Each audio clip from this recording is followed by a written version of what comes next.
So my name is Aubrey Cass, and I'm going to talk about Zimbabwe and the dimensions of Hofstede's model.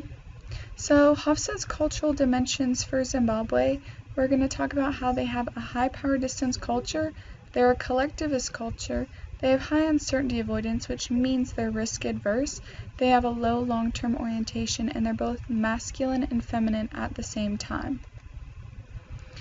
A high power distance culture talks about its less powerful members in this kind of society acknowledge and accept that power is going to be distributed unequally.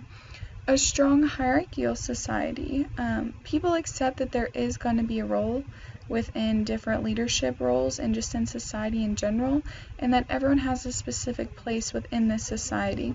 Subordinates expect to be given instruction with different tasks in the workplace, etc. And it's also going to demonstrate an autocratic form of leadership where one person's in charge telling other people what to do, kind of like a dictatorship. Next, we're going to talk about that it's a collectivist culture, meaning that it ranks low on individualism, how interdependent a society is between its different members.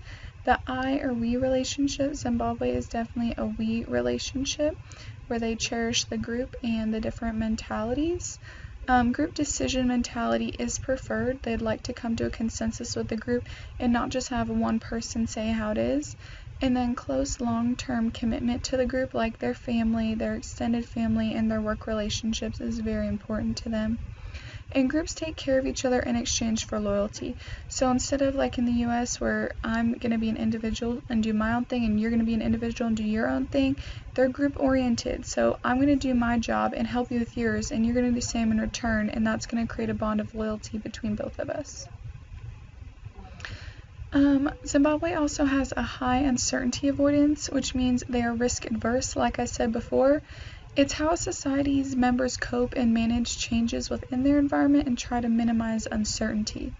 So Zimbabwe has a high uncertainty avoidance mainly because it's in a lot of current economic turmoil, as it has been in the past years as well. And so they don't want any more surprises coming their way. They want it to be very structured. Organizations would also be more formalized, more written rules and procedures would be implemented to help not let uncertainty be as big of a factor in daily lives. And then they're also going to be more specialized with jobs, detail-oriented. This is how it's done, this is how it needs to be. Managers in Zimbabwe culture would also be motivated by stability and security within their jobs so that they don't have to worry about the uncertainty of what's going to happen tomorrow. And that also means leadership would do expensive planning, controlling, and coordinating. Now we're going to talk about how it has a low long-term orientation. That just means that every society has links to its past and celestial changes within the present and the future. So this was the fifth part of Hofstede's model to be created, and it was created to decipher the thinking between the Eastern and Western cultures. Zimbabwe individuals and people are going to be very time structured. That means short-term ideas are taught. This is how it is and this is how it's going to be. They view changes in society with a lot of suspicion. They do not like uncertainty, so they need a cognitive consistency, a consistent way of thinking, and they're also raised to be analytical thinkers without being creative. They order relationships by status and always abide by societal ranking, like I talked about earlier. Children are learned to have respect for everyone from little age on. Couples should have the same interests in mind to avoid uncertainty between themselves. And then families and businesses are separated. So I'm going to have my work life and I'm going to have my family life.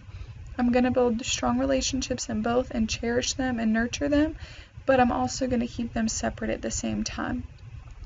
And then individuals in Zimbabwe would be seen as persistent going along with this orientation, meaning that businesses would have a lot of short-term goals and short-term results, and they're going to be persistent to get those short-term things done instead of long-term planning, which could result in a lot of uncertainty.